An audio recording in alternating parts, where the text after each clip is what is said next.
اب نوٹ کر لیجئے، یہ کتابیں اگر آپ پڑھنا چاہیں تو کتاب الملاحم میں پڑھیے. بدترین عذاب عربوں پر آیا کھڑا ہے، سروں پر تنا ہوا ہے، بدترین.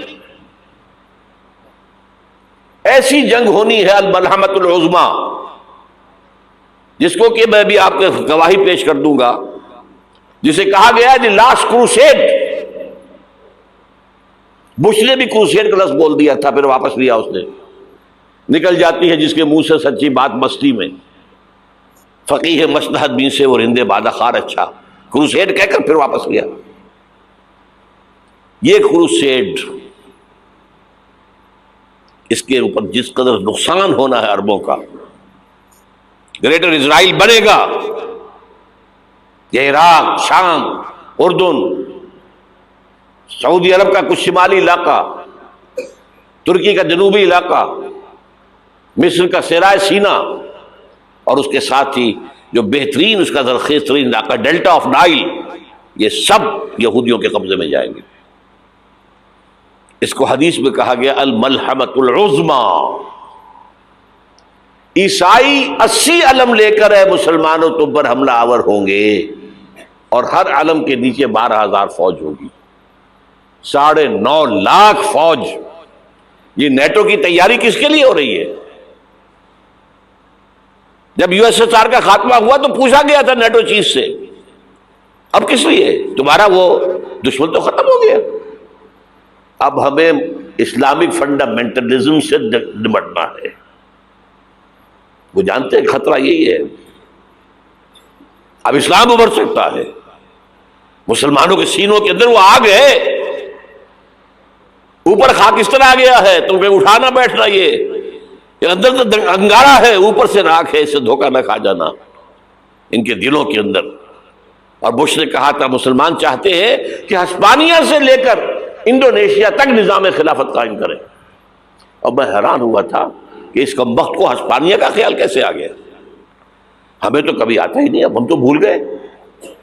وہ تو 500 برس پرانی بات ہے جبکہ وہاں سے ہمیں نکال دیا گیا تھا.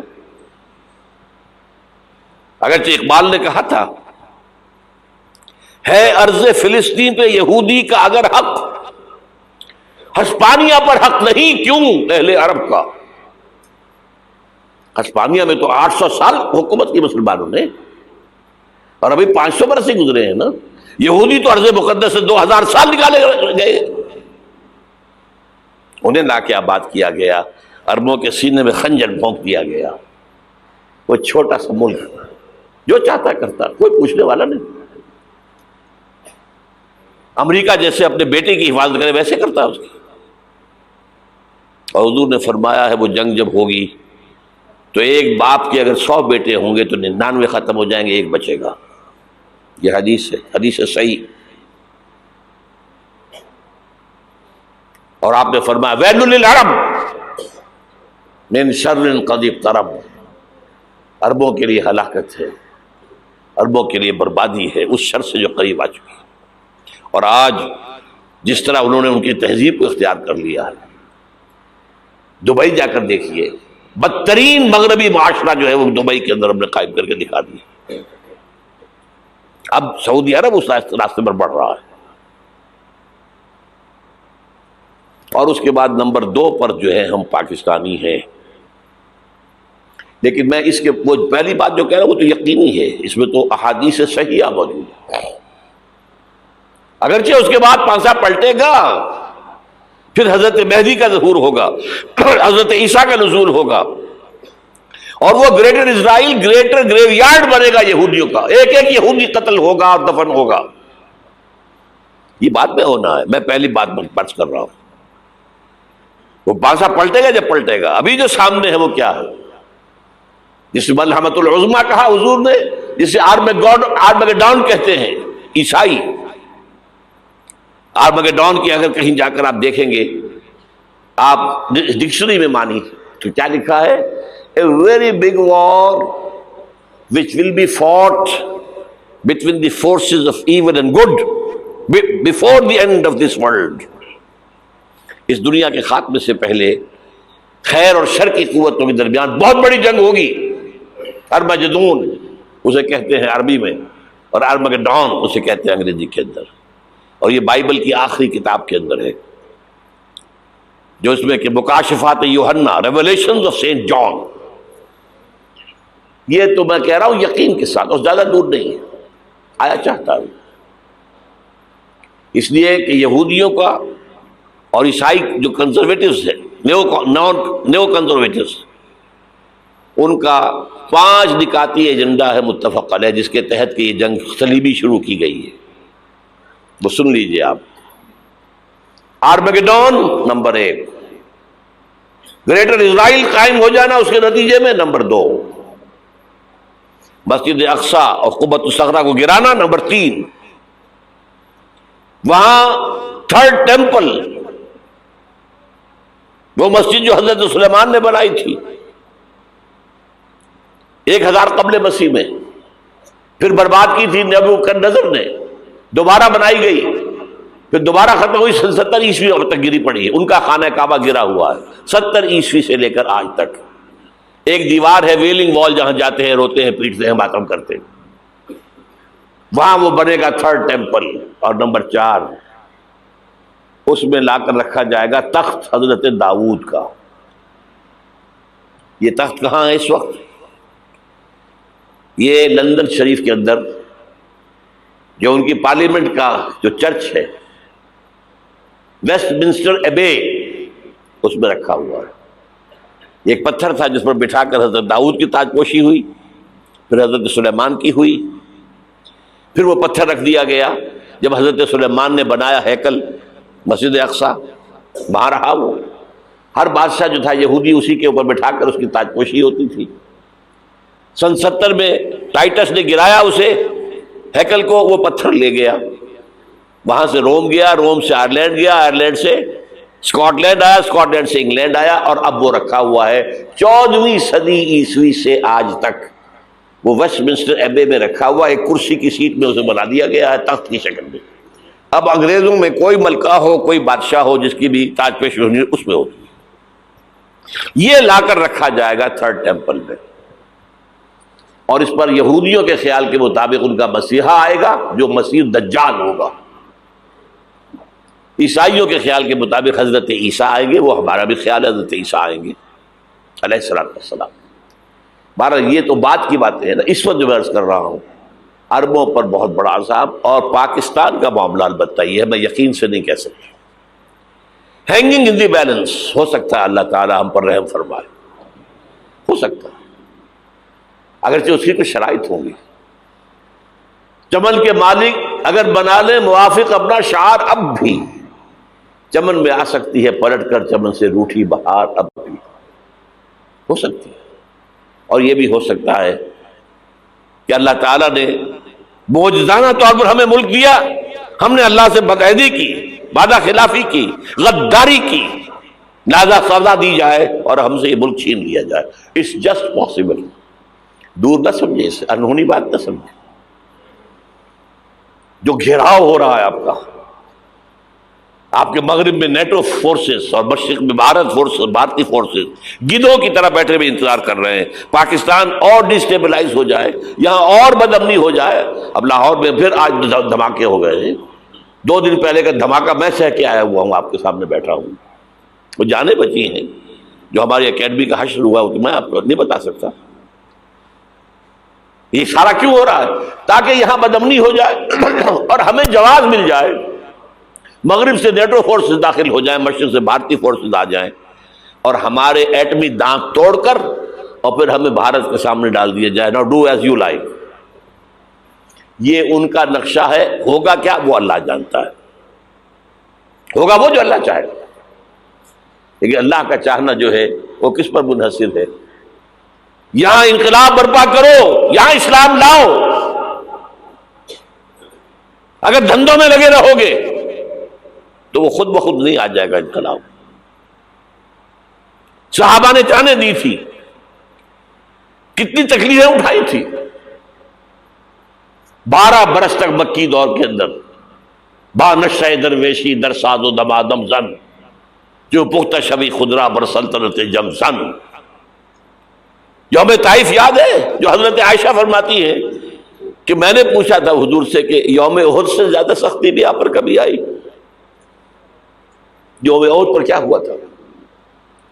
تلوار کا وار پڑا تھا آپ کے چہرہ مبارک، یہ جو رخسار کی ہڈی ہے اس کے اندر وار گیا ہے، اوپر خود کی 2 کڑیاں تھیں وہ اس میں گھس گئیں، 2 دندان مبارک شہید ہوئے۔ وہ خود کی کڑیاں ایک صحابی نے اپنے دانتوں سے پکڑ کے کھینچنے کی کوشش کی، دانت نکل گئے، وہ نہیں نکلی، کیا جتن کر کے نکالی گئی ہوگی تو خون کا فوارہ آیا، اتنا خون گیا ہے کہ آپ بے ہوش ہو گئے، گر گئے، اور مشہور یہ ہو گیا کہ آپ کا تو انتقال ہو گیا، شہادت ہو گئی۔ یہ سیرت کبھی پڑھی ہے؟